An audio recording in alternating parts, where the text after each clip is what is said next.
우리 함께 이 시간 나눌 하나님의 말씀은 여호수아 17장 12절에서 18절 말씀을 드리겠습니다. 여호수아 12장 12절에서 18절 말씀, 17장 12절에서 18절 말씀, 우리 함께 읽고 은혜 나누고 합니다.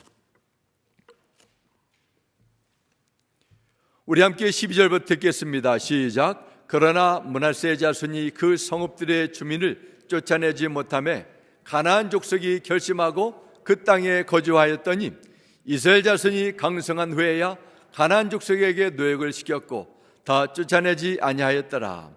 요셉 자손이 여호수아에게 말하여 이르되 여호와께서 지금까지 내게 복을 주심으로 내가 큰 민족이 되었거늘 당신이 나의 기업을 위하여 한 제비 한 분깃으로만 내게 주심은 어찌함이니까 하니 여호수아가 그들에게 이르되 내가 큰 민족이 되므로 에브라임 산지가 내게 너무 좁을진데 브리스 족속과 르바임 족속의 땅 삼림에 올라가서 스스로 개척하라 하니라.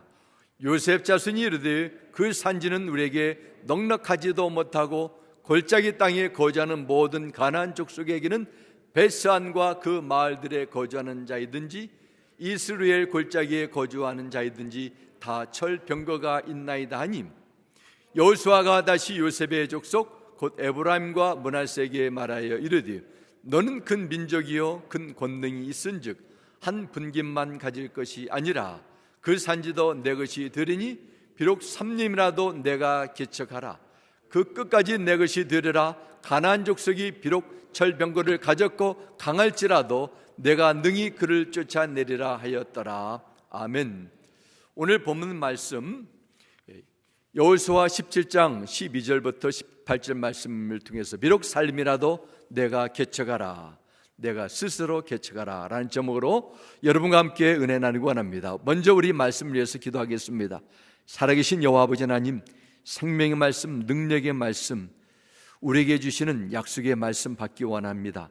주께서 우리에게 마음을 새롭게 하여 주셔서 어린아이 심령으로 아멘으로 화답하게 해주시고 받은 말씀 순종할 수 있도록 큰 믿음의 능력도 더하여 주셔서 이 세상 속에서 말씀으로 승리하는 복된 인생으로 축복하여 주옵소서.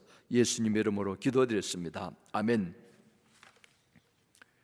여러분과 제가 살고 있는 이 미국 땅, 지난 400년 이상 진행된 여러 국가적인 또 사회적인 문명적인 발전에 있어서 가장 강력한 원동력이 무엇이냐고 묻는다면은 이 가장 좋은 알짜배기 땅, 광활한 그 영토뿐만 아니라 그 이 땅에 살고 있는 사람들이 가진 개척 정신이라고 저는 말하고 싶습니다. 전 세계 곳곳에서 무수한 이민자들이 찾아와서 어떠한 어려움이 있더라도 그것을 극복하고 이곳에 새로운 나라에서 생활의 터전을 닦고 후세대를 위해서 희생하며 도전을 두려워하지 않고 더 나은 미래를 창출해 나가겠다는 그런 강한 개척 정신, 이 정신이 없었다면 오늘날이 누리고 있는 번영과 영광은 존재하기 힘들 거라고 그렇게 생각합니다. 역사학자들도 그렇게 설명하고 있습니다. 정말 세계적인 역사학자로 알려진 톰비가 인류 문명의 역사를 논하면서 도전과 응전의 연속이었다. 이 미국의 그 역사의 그 과정이 바로 증가하지 않는 생각하고 있습니다. 이것은 한 국가적인 사회적인 뿐만 아니라 모든 개인에게도 동일하게 적용되는 경우가 있습니다. 정말 가방에 아무것도 없이 몇백 불을 가지고 이 세상에 이 땅에 와가지고 기회의 땅으로 여기 이 땅에 단순히 기회가 주어지는 것이 아니라 굳센 의지와 정신을 가지고 또 이 땅에서 많은 것을 이룬 많은 이민자들의 스토리를 들으면 감동이 되기도 합니다. 제가 전에 플로리다 올랜도에서 섬겼던 교회에 장도영 박사님이라는 분이 계십니다. 참 수요일마다 보면 얼마나 귀감이 들었는지 몰라요. 가장 먼저 교회에 오셔가지고 앞자리에 앉으셔가지고 예배를 정말 정성스럽게 드리는 그분인데 어느 날 간증을 한 적이 있었습니다. 이분이 한국의 육군 참모총장 그 자리에 올라갔는데 5.16 혁명이 끝나고 나중에 반강제로 망명을 오다시피 여기 왔다는 거예요. 근데 이번에 간증하면은 이분이 미국에 와가지고 내가 그래도 한국에서 그래도 혁명 주체인데 그래도 한국에서 별 몇 개를 하는 참모총장인데 이 모든 것을 다 내려놓고 저 미시간 어느 한 대학에서 ESL 외국인을 위한 영어 그 과정에 먼저 들어가서 다시 공부를 시작하고 또 석사를 마치고 박사를 마쳐가지고 나중에 저 웨스턴 미시간 대학이라는 곳에서 25년 동안 정치학 교수로 하고 이제는 은퇴를 하셔가지고 올랜도로 내려가가지고 그래서 같은 교회에 섬긴 적이 있었습니다. 지금은 세상을 떠났지만 참 만약 그분이 과거에 연연하고 미국에 왔다 해가지고 현실에 안주했다면 어떤 삶을 살았을까? 정말 강한 의지와 꿈을 가지고 모든 것을 다 잊어버리고 도전을 하는 그분의 모습에 많은 개인적으로 아주 영감을 받은 적이 있습니다. 이 개인 사회 역사뿐만 아니라 성경에 보면은 믿음의 선조들도 하나님의 부르심에 개척자의 정신을 가지고 순종한 것을 볼 수 있습니다. 믿음의 조상이라고 부르는 아브라함, 유명한 개척자지요. 모든 것을 다 내려놓고 내가 알 바를 알지 못하지만은 말씀의 근거에서 믿음으로 나가는 그 개척자였습니다. 이스라엘의 위대한 지도자 모세도 새로운 땅을 향해 나가는 자신의 삶의 모든 것을 다 쏟아부었습니다. 120년의 삶을 개척자의 그런 마인드로 살아갔습니다. 애굽에서 노예 생활하다가 해방된 이스라엘 민족, 젖과 꿀이 흐르는 가나안 땅을 하나님으로부터 약속받았습니다. 하지만 엄밀한 의미에서 그 가나안 땅은 문자적으로 젖과 꿀이 흐르는 그냥 복된 땅이 아니었습니다. 믿음과 용기를 가지고 더 나아가서 하나님을 의지하는 순종을 가지고 그 땅을 젖과 꿀이 흐르는 땅으로 개척에 만들어 나가야 하는 땅이 그 가나안 땅이었습니다. 오늘 말씀은 여호수아가 가나안이라는 하나님께서 약속하신 그 복된 땅, 새로운 곳에 들어간 이스라엘 12지파가 땅을 분배하는 그 과정 속에서 일어난 사건을 기록한 내용입니다. 하나님께서 주시는 이 말씀이 우리 모두에게 영혼의 거울이 되어서 우리 안에 스며든 이기주의, 현실에 안주하는 마음이 있다면 버리고 하나님께서 인도하시는 믿음의 세계로 나가는 영적 개척자의 정신을 회복하고 확인할 수 있는 이 모든 시간이 되기를 주 이름으로 축원합니다. 아멘. 첫 번째, 우리는 이 본문 말씀을 통해서 어떻게 우리가 개척자의 스피릿을 가지고 나가야 되는가? 첫 번째는 욕심을 버리고 주신 은혜에 감사하는 것입니다. 욕심을 버리고 내가 받은 은혜를 기억하며 감사하는 것입니다. 이스라엘 12지파들이 땅을 분배하는 과정은 무작정 얻는 것이 아니었습니다. 하나님께서 정하신 원칙에 따라 분배받는 것이었습니다. 민수기 26장 52절부터 55절 보면 하나님께서 모세를 통해서 어떻게 약속의 땅에 가면은 땅을 분배할까에 대해 미리 알려주는 내용이 이렇게 나옵니다. 여기서 모세에게 말씀하셨습니다. 등록된 사람의 수에 따라 땅을 유산으로 나눠주어라. 수가 많으면 유산을 많이 주고 수가 적으면 유산을 적게 주어라. 각기 그 등록된 수에 따라 유산을 받을 것이다. 각기 등록된 수에 따라서 유산을 받게 된다 말합니다. 그 내용에 대한 응답이 여호수아 14장 2, 3, 4절 이렇게 기록합니다. 여호와께서 모세에게 명령하신 대로 그들의 기업을 제비 뽑아 9지파와 반지파에게 주었으니 이는 지파가 되었습니다. 이렇게 기록하고 있습니다. 레위지파는 하나님의 일을 하는 그 제사장 지파로서 땅을 분배받지 못하고 이스라엘 전이 흩어진 48개의 성에 그 거주하면서 주님의 예배일을 돕게 됐습니다. 그러나 요셉이 가정에서 두 아들 므낫세와 에브라임에게는 두 지파로 분배받는 그 은혜를 나누게 됐습니다. 하나님은 여호수아를 통해서 인구 수대로 분배를 결정하게 되고 어느 위치에서 어떤 면적을 분배할까에 대해서는 제비뽑기로 하나님의 주권에 의지해서 결정하라 이렇게 구체적으로 알려주셨습니다.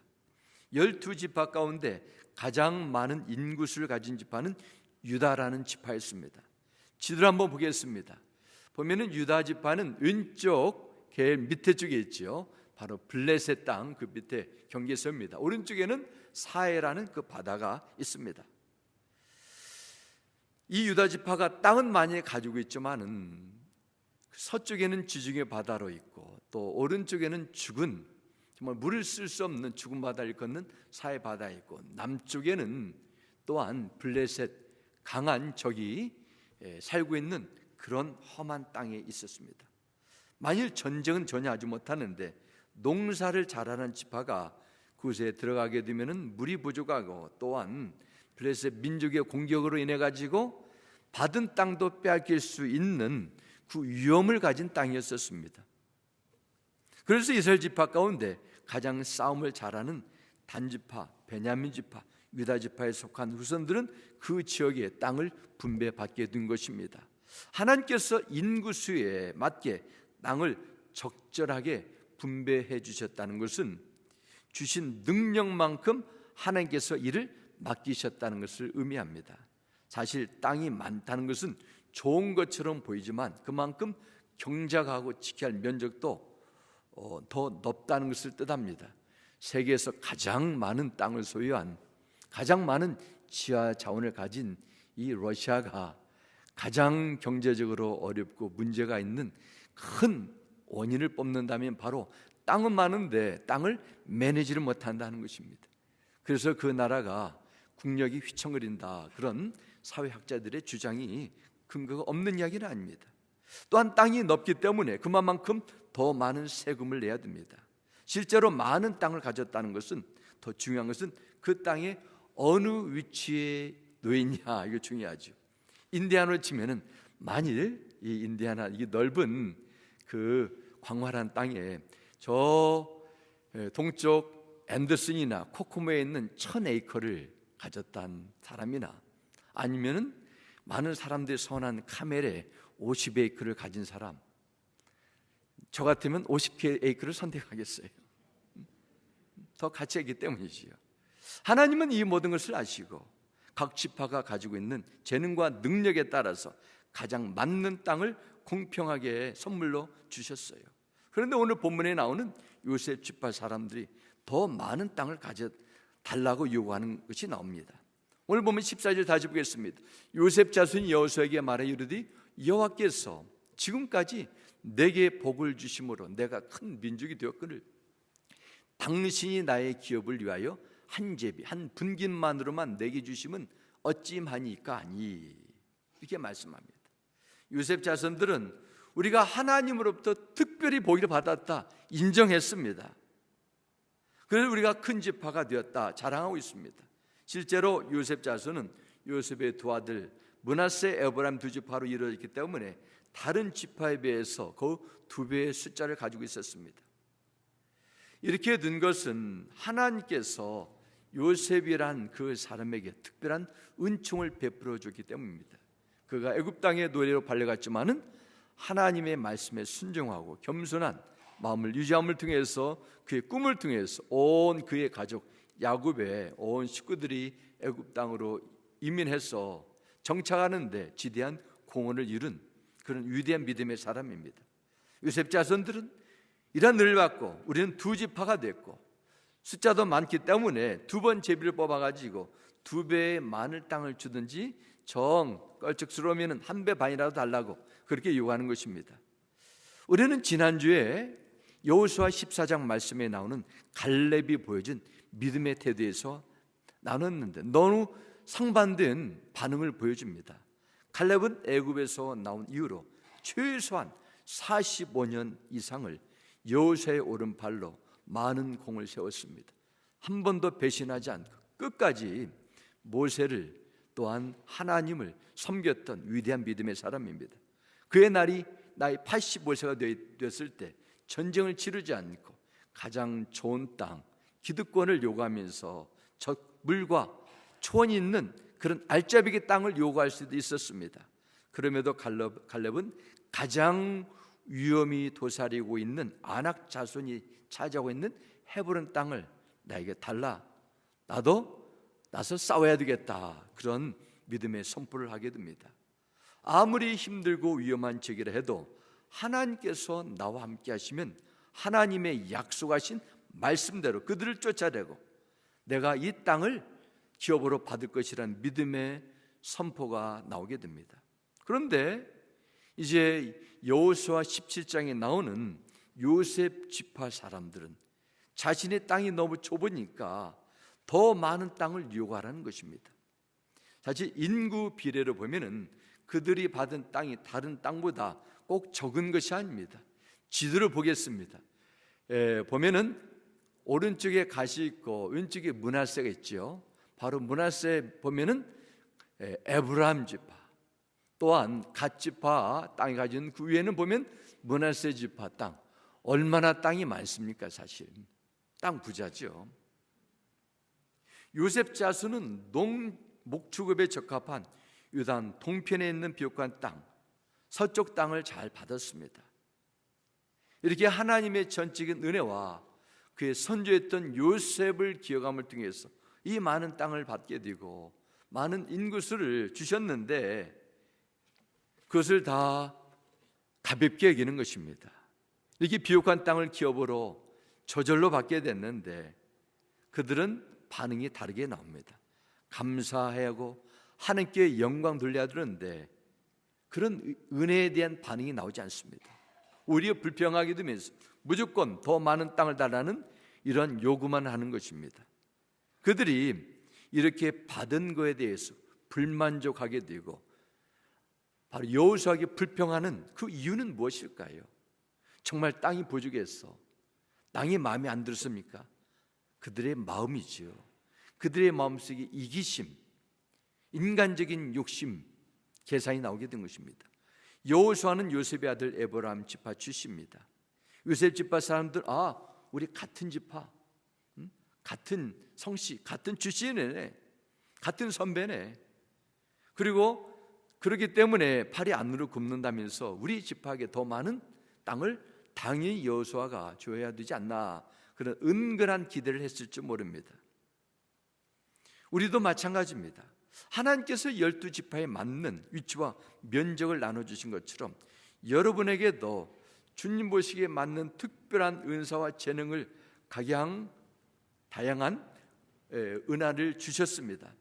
여러분 한 분 한 분을 향한 하나님의 사랑은 똑같지 않습니다. 그러나 여러분에게 가장 잘 맞는 완전한 사이즈의 은혜의 옷을, 은사의 옷을 입혀주셨습니다. 그러므로 주님께서 나에게 어떠한 재능을 주셨고 왜 주셨는가를 먼저 발견하셔야 돼요. 비교하시면 안 됩니다. 그래서 남들과 비교하면서 불만족에 빠지게 되면 내가 받은 것이 얼마나 하찮고 너무나 시시하고 나 이거 마음에 안 들어, 이걸 이렇게 빠지기 쉽습니다. 하나님이 주신 놀라운 계획을 깨닫지 못해요. 거저 받은 것에 대해서도 감사함이나 만족하지 않습니다. 오히려 당연히 나에게도 더 큰 것을 주세요. 이기적인 생각에 빠질 수 있습니다. 이런 사람은 아무리 많이 받아도 행복할 수 없습니다. 어떻게 그러면 내 중심적인 이런 죄성으로 인해 가지고 만들어진 아주 이기적인 태도에서 빠지지 않을 수 있을까요? 무엇보다도 다른 사람들이 더 많은 것을 소유한 것보다 중요한 것은 하나님께서 나에게 베푸신 모든 것이 은혜의 증금을 믿고 감사해야 됩니다. 그래서 빌립보서 4장 12절 이렇게 말씀합니다. 나는 비천하게 살 줄도 알고 풍족하게 살 줄도 압니다. 배부르거나 굶주리거나 풍족하거나 궁핍하거나 그 어떤 경우에도 적응할 수 있는 비결을 배웠습니다. 이렇게 말씀합니다. 디모데전서 4장 6절 7, 8절의 말씀입니다. 그러나 스스로 만족하는 마음이 있으면 경건은 큰 유익이 된다. 우리가 세상에 아무것도 갖고 온 것이 없으니 떠날 때도 아무것도 갖고 갈 수 없다. 우리가 먹을 것과 입을 것이 있으면 이것으로 만족해야 한다 말씀합니다. 얼마나 더 이상을 많이 가져야 됩니까? 얼마나 더 큰 것을 소유해야 만족할 수 있어요? 우린 잠시 이 세상 살다가 하나님께서 부름받은 모든 것을 다 내려놓고 떠나가야 되는 인생의 나그네, 정말 우리는 순례자 인생입니다. 어떤 형편 속에서도 만족하고 감사할 수 있어야 돼요. 사도 바울의 고백처럼 정말 우리는 자주 가며 감사한다면 주님께서 그 마음을 기뻐 받는 그런 믿음의 삶이 될 줄 믿습니다. 그리스도인들은 하나님을 섬기면서 불평거리를 찾고 불평한 것이 내 본성에 의해서 습관화되지 않도록 의도적으로 노력하고 조심하지 않으면 안 돼요. 내게 주신 것을 덜 되새기면서 기뻐하며 감사 찬양 올려야 됩니다.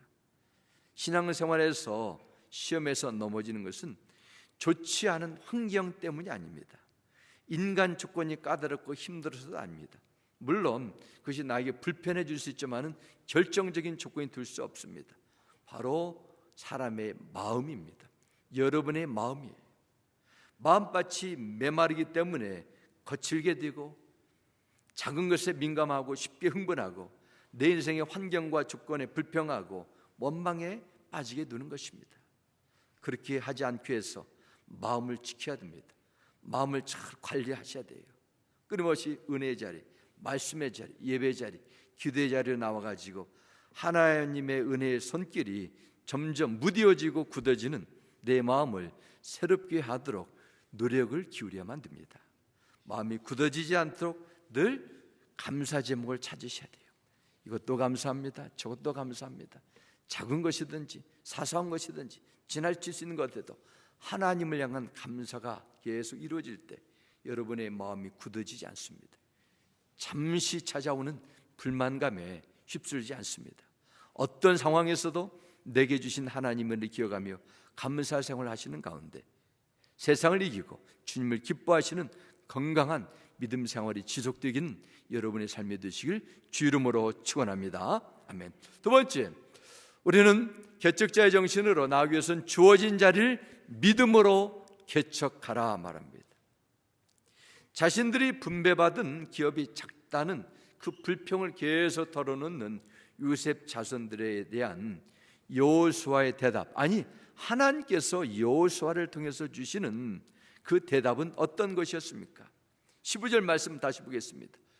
여호수아가 그들에게 이르되 내가 큰 민족이 되므로 에브라임 산지가 내게 너무 좁을진대 브리스 족속과 르바임 족속의 땅 삼림에 올라가서 스스로 개척하라 하니라 말씀합니다. 하나님의 말씀입니다. 여호수아도 요셉이 웃은 에브라임 지파입니다. 자기 동족이 끈질긴 청탁을 계속 요구하는데 거절하기 참 어려웠을 거예요. 참 상태가 민망했을 것입니다. 그렇다 해가지고 무작정 땅을 그냥 가져라. 그렇지만 다른 사람들에게는 말하지 마. 이렇게 하지 않았습니다. 대신 여호수아는 자신들이 분배한 땅이 좁다면은 삼림에 올라가서 스스로 좋은 땅으로 만들어라, 이런 명령을 줍니다. 살림을 개척하는 것은 정말 힘든 것입니다. 한때 한국이 너무 가난하고 땅이 없을 때 산에 들어가지고 나무를 베고 개간해가지고 밭을 그는 화전민들이 있었습니다. 정말 어려운 것입니다. 아무나 못합니다. 살림을 개척한다는 것은 아무나 할 수 있는 것도 아니고 거저 드는 것도 아닙니다. 가나안 족속, 그 땅을 차지하고 있는 사람들과 전쟁을 해가지고 승리한 후에 차지해야 되는 그 땅입니다. 여호수아가 살림을 개척하며 땅을 넓히라고 말하자마자 요셉 자손들이 벌떼처럼 달려와가지고 항하게 됩니다. 우리는 그렇게 할 수 없습니다. 그 이유를 여호수아 당신에게 말하겠습니다. 그 내용이 17절, 16절 이렇게 나오게 됩니다. 요셉 자손이 이르되 그 산지는 우리에게 넉넉하지도 못하고 골짜기 땅에 거주하는 모든 가나안 족속에게는 벳산과 그 말들에 거주하는 자이든지 이스라엘 골짜기에 거주하는 자이든지 다 철병거가 있나이다 하니 말합니다. 그 산지는 우리에게 너무 좁다. 두 번째는 철병거가 있다. 이런 대답을 하게 됩니다. 산지가 넉넉하지 못하다. 이건 땅은 큰데 정말 우리가 쓸 수 있는 옥토는 많지 않다는 것입니다. 양은 많은데 정말 소중한 부분은 다 빠졌다는 그런 의미가 있습니다. 최선을 다해서 시도하기보다는 다른 지파에 비교하면서 더 좋은 땅을 달라고 하는 것입니다. 다시 한번 그 땅 보겠습니다. 얼마나 땅이 넓고 좋습니까? 브라세 왼쪽 오른쪽으로 다 양쪽에 요단강이 흐르고 있습니다. 물이 있으면은 사막도 옥토가 될 수 있어요. 바다가 있고 그 좋은 땅을 받았으면서도 가만히 있겠다는 거예요. 요셉 지파는 자신들이 받은 땅의 상태를 보고 계산하다가 이건 손해가 떨어지네, 계산이 맞아 떨어지지 않아, 불평하는 것입니다. 사람이 하나님께서 주신 일을 시도하기 전에 포기하고 머무적거리는 가장 큰 원인은 현실에 안주하고자 하는 그런 마음이 있기 때문입니다. 말로는 하지 않지만 그런 경향이 그렇게 거부하게 되는 것이죠. 더 어려운 일을 겪지 않겠다는 것입니다. 어떻게 해서든지 편하고 쉽게 하겠다는 것이죠. 좁은 길을 가는 것을 원치 않는다는 마음의 성향이 나타나는 것입니다. 사람이 몸으로 움직이지 않고 머리로만 계산하고 모든 일을 끝내려 하는 그 경향, 이것이 지혜로운 것처럼 보여도 발전과 성장은 그 사람에게 나타나지 않습니다. 예수님께서도 물고기 2마리, 보리떡 5개로 5,000명을 먹이시는 그 놀라운 기적을 일으키는 사건 속에서 주님을 따르는 제자 가운데 빌립이라는 아주 계산이 빠른 제자가 주님께 제안하게 됩니다. 이 많은 사람을 먹이려면 200데나리온이 있어도 턱없이 부족합니다. 계산이 맞아 떨어지지 않습니다. 만일 주님께서 빌립의 제안을 받아들였다면 오병이어의 기적은 절대로 일어날 수 없었습니다. 그리스도는 하나님께서 나에게 주시는 소명, 말씀이 이 보이는 현실 속에서 적용할 수 있도록 지혜와 상식, 경험을 사용하면 됩니다. 더 나아가서 하나님의 주도하심을 늘 받아들여야 됩니다. 그분이 행하신 일을 기대하며 믿음으로 도전할 수 있는 적극적인 신앙 자세가 갖춰져야 돼요. 그런 사람을 하나님은 지금 이 시대에도 쓰임받게 하시고 놀라운 일을 행하시는 것을 보게 됩니다. 머리와 내 경험으로만은 하나님 일이 어떻게 이루어지겠습니까? 두 번째로 그 산지에 있는 철병가란 종부이기 때문에 요셉 지파들이 나가기를 주저하게 되는 것입니다. 하나님께서 맡겨진 새로운 도전에 대해서 뒷걸음질하게 되는 것입니다. 철병거는 가나안 땅 사람들이 만들어낸 발달된 군사 무기입니다. 하나님을 믿지 않는 자들이 자신의 기술로 실력으로 싸우린 그 증거입니다. 오늘날로 비하면 아주 철저히 신무기로 무장된 탱크나 장갑차에 해당되겠습니다. 당시 이스라엘 백성들은 청동기 문화이기 때문에 철기와 청동기 문화는 견딜 수가 없었습니다. 요셉 지파들은 철병거에 대한 두려움, 그 두려운 마음이 하나님께서 주신 소명을 가로막게 있는 것입니다. 오늘 본문 12절에도 므낫세 지파는 그들의 철병거 때문에 땅을 받았어도 대적자들을 완전히 퇴치하지 못했다. 이게 성경이 기록하고 있습니다. 이 두려운 마음이 얼마나 믿음을 방해하는 요인이 되는가 성경은 반복해서 일깨워줍니다. 그러나 요셉 자손들이 가나안 정복에 실패한 가장 큰 원인이 있습니다. 철병거보다 더 크신 하나님을 바라보지 못하고 하나님을 온전히 의지하지 못했기 때문입니다. 이 문명의 결과물들이 하나님의 백성인 요셉 자손들을 두렵게 만들었던 것입니다. 오늘날에도 세상 기술, 문명, 철병거처럼 두려움을 주는 그런 많은 대상들이 있습니다. 신앙생활의 중심을 가질 때 많은 생각이 들어옵니다. 내가 이렇게 믿음생활하면 물질을 들이면 손해보고 세상에 뒤떨어지는 것이 아닌가? 이 성경책 수천 년 전에 기록되었는데 오늘 시대에 나오는 새로운 정보들과 비교할 때 이거 맞아떨어지지 않는 것이 아닌가? 그런 많은 의문과 염려가 생기기도 합니다. 그러나 알아야 될 것이 있습니다. 우리 하나님은 철병거로 이 세상에 사람들이 만든 어떤 기술, 문명, 과학보다도 뛰어넘어 일하시는 8차원, 10차원적인 그런 일을 하시는 분임을 아셔야 돼요. 믿으셔야 됩니다.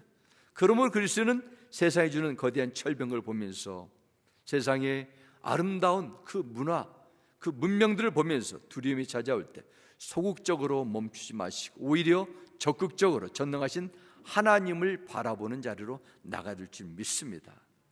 시편 42편 11절의 말씀이 있습니다. 내 영혼아 내가 어찌하여 낙심하며 어찌하여 내 속에서 불안해하는가. 너는 하나님께 소망을 두라. 나는 그가 나타나 도심으로 말미암아 내 하나님을 여전히 찬송하리로다 말씀합니다. 시편 기자는 지금 자기 눈앞에 펼쳐지는 이 철병과 같은 현실을 보고 불안하며 낭망하게 됩니다. 이 문제를 내부로 해결할 수 없음을 겸손히 인정했습니다. 절망감이 찾아왔습니다. 이것은 결코 믿음의 사람에서 이상한 것이 아니에요. 성경에 나오는 위대한 믿음의 사람들에게도 내가 도저히 어떻게 할 수 없는 이 현실 속에서 두려움과 절망에 빠진 때도 있었습니다. 그러나 절망의 터널을 거니는 가운데서도 하나님을 더욱더 사모할 수 있는 믿음의 회복과 도전의 계기로 삼았다는 것입니다. 하나님을 모르는 불신자들은 낭망하며 다른 것으로 치우려 해요. 술이나 마약이나 다른 대상을 통해서 공허함을 채우고 두려움을 잊으려 합니다. 그러나 그리스도인들은 불안하면 불안할수록 더 하나님을 간절히 찾고 부르짖게 만듭니다. 결국 믿는 자에게 낭망이 아닙니다. 하나님을 찾게 하는 은혜의 도구가 됐음을 믿으시기 바랍니다. 그러면 이 척박한 산림지대 철병고에 두려워 떠는 이 요셉 자손은 하나님을 찾았습니까? 도움을 구했습니까? 여호수아에게 어떻게 나왔습니까? 18절에 이렇게 대답하게 됩니다. 그 산지도 내 것이 되리니 비록 살림이라도 내가 개척하라. 그 끝까지 내 것이 되리라. 이런 말씀을 요셉 자손에게 전달하게 됩니다. 내 것이 될 것이라 걱정하지 마라. 그러나 내가 할 것은 내가 개척하는 것이에요. 숫자가 없고 뭐가 줄어들고 뭐가 부족하고 형편이 상황이 요즘에 코로나 때문에 이것저것이 안 된다고 여러 가지 원인을 계속 하지 말고 하나님께서 할 수 있도록 삼림이라도 내가 개척하라, 나가라는 것입니다. 그런 확신을 심어줬습니다. 여호수아에게 만약에 그들에게 집 짓고 농사지을 땅이 빚어보면은 그냥 그대로 살아라 그렇게 말했더라면 그들의 태도는 점점 더 하나님의 약속과 동떨어졌을 것입니다. 여기에 주시는 영적인 메시지가 있습니다. 우리의 육의 편리와 세상의 삶의 원칙을 뛰어넘어서 우리는 신앙생활의 그 이기주의, 만족주의에 여기에 안일하지 않고 이 상황을 극복할 수 있는 하나님의 마음이 여기에 담겨 있다고 믿습니다. 사람은 누구나 편하게 쉽게 유익을 바꾸지 않은 태도, 이것은 설명하지 않아도 우리가 항상 경험하는 거 아닙니까? 요셉 집밭처럼 손쉽게 얻을 수 있는 땅, 편히 구할 수 있는 땅, 그런 땅을 요구할 때가 있습니다. 어렵고 힘든 일들은 어떻게 하면 피할 수 있어요? 할 수만 있으면 편하게 살고 싶은 것이 우리의 마음입니다. 그러나 그렇게 했을 때 몸은 덜 피곤하고 재산은 좀 더 늘어날지 몰라도 우리의 정신, 우리의 마인드가 부패할 수가 있어요. 어려운 것을, 불편한 것을 여기에 나가고 여기에 익숙할 때 그 사람의 잠재력은 더 크게 나타내는 것은 세상의 원리뿐만 아니라 우리 성들의 삶의 태도 마찬가지 믿습니다. 한 열흘 전에 저 동부에서 오신 한 집사님 따님이 가족끼리 미니 결혼식을 하게 됐는데 이 남자 집사님이 결혼식이 끝나고 사진을 찍고 저에게 와가지고 목사님 큰 쓰레기백을 하나 주세요. 왜 그렇습니까? 그랬더니 이 지역에 있는 주차장 그 잔디밭에 있는 모든 쓰레기를 제가 다 거둬야 되겠습니다. 아니 지금 따님의 결혼식 지금 끝났는데 무슨 일을 하지 마세요. 그냥 가세요. 피로연에 가세요. 끝까지 우기셔가지고 그 큰 검정 쓰레기 가지고 다 얼마나 주차장에 넓습니까? 다 돌아가면서 다 픽업해가지고 버리는 그런 일 하시면서 참 너무 감사하다. 참 불편하고 힘든 일들도 이렇게 기꺼이 하는 그 집사님 모습을 보면서 제가 많은 도전을 받게 됐습니다. 우리는 쉬운 것을, 편한 것을 추구하는 그런 일들 속에서, 마인드 속에서 어떻게 믿음의 자세로 나가냐, 신앙의 큰 우리가 넘어서야 될 관문 가운데 하나 믿습니다. 요셉 자손들에게 하나님의 은혜는 늘 충분했습니다. 단지 문제는 그들이 발견을 하지 못했을 뿐입니다. 여호수아의 명령, 요셉 자손에게만 주는 것이 아니라 이스라엘 전 지파에게 주는 것이었고, 오늘을 살아가는 믿음의 사람에게 주시는 하나님의 말씀을 믿습니다. 여호수아가 요셉 지파에 주었던 비록 삼림이라도 올라가서 스스로 개척하라, 그러면 끝까지 내 것이 되리라, 이 말씀 우리는 마음판에 새겨둘 줄 믿습니다.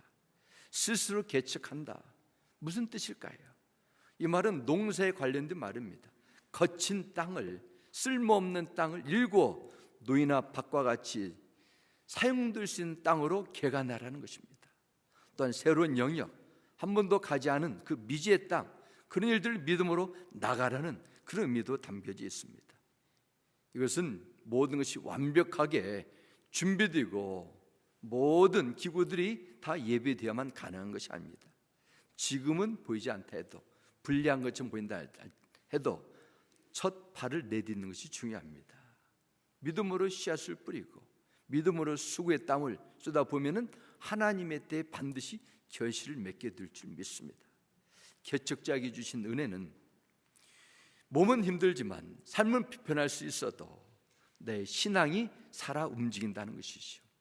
사람의 몸도 아무리 운동해도 3일만 쉬면 근육이 사라진다는 전문가들의 말이 있습니다.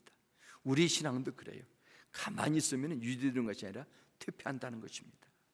그리고 우리는 이 세상에 살아가지만 영원한 천국을 바라보며 믿음의 도전과 믿음의 경주를 계속 해야 된다는 이 하나님의 영적인 메시지가 오늘 본문에 있습니다.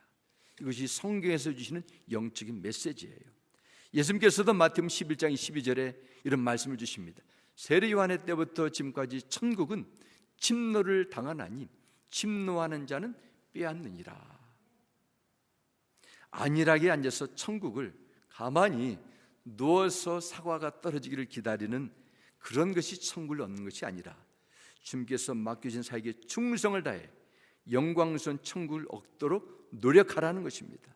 믿음으로 갈 바를 알지 못하지만 하나님은 의지해서 하나님께 준 꿈을 붙잡고 도전하며 매일매일 전진하라, 이 의미가 여기에 담겨져 있습니다. 그러면 우리는 무슨 일이든지 쉽게 얻으려고 하면 안 돼요. 다음에 다른 사람의 도움을 받아야 될 때도 있지만 너무 극도의 의존심을 가져도 안 됩니다. 하나님만 의지하고 내 스스로 일어서 나갈 수 있는 그런 마인드로 계속 나가야 돼요. 이것이 사명에도 동일하게 적용된다고 믿습니다. 하나님은 이스라엘 백성들 애굽에서 출애굽시킨 날에 그들 노예로 평범한 한 구원받은 불쌍한 자들을 보지 않았습니다. 히브리서 12장 41절에 말씀합니다.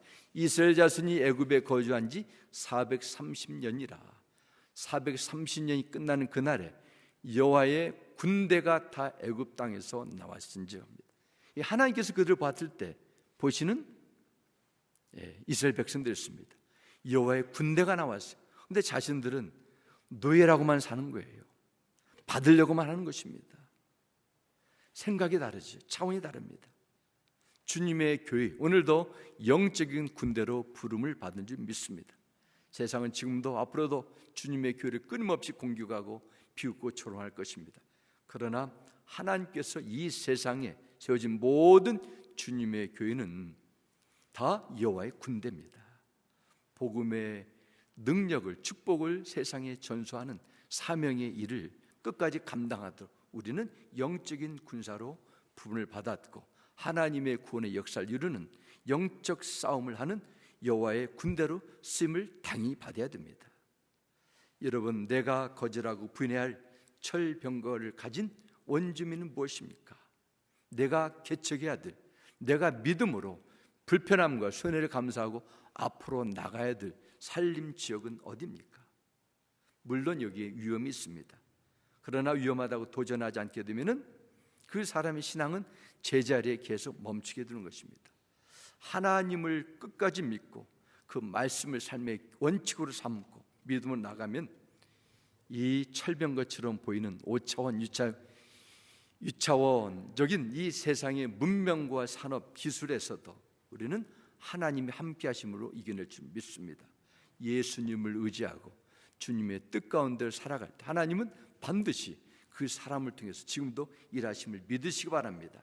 세상 끝날까지 내가 너와 함께 하신다는 주님의 약속을 믿으시고 부름의 자리에서 믿음으로 순종하시고 미지의 땅을 개척하는 우리 모두가 되시길 주 예수 이름으로 축원합니다. 아멘. 우리 함께 기도하겠습니다. 아버지 하나님, 하나님의 놀라운 은혜 감사합니다. 하나님의 구원의 은혜를 받고 기적을 체험하고 가나안 땅에 들어가서 약속의 땅을 받았지만은 그들이 보여준 반응은 천차만별했습니다. 현실에 안주하고자 하는 육의 소욕에 묶이고 나의 이익만을 추구하고자 하는 그런 많은 지파들이 있었지만 갈렙처럼 힘들고 어려운 미지의 땅을 하나님만 의지하며 나가는 도전정신으로 개척정신으로 살아가는 그런 사람들도 있었습니다. 우리가 정말 하나님께서 기뻐하는 그런 편에 서기를 원합니다. 하나님께서 남은 인생 쓰임받게 되도록 우리에게 성령으로 믿음으로 하나님이 주신 지혜와 비전으로 충만케 하여 주시옵소서. 예수님의 이름으로 기도드렸습니다. 아멘.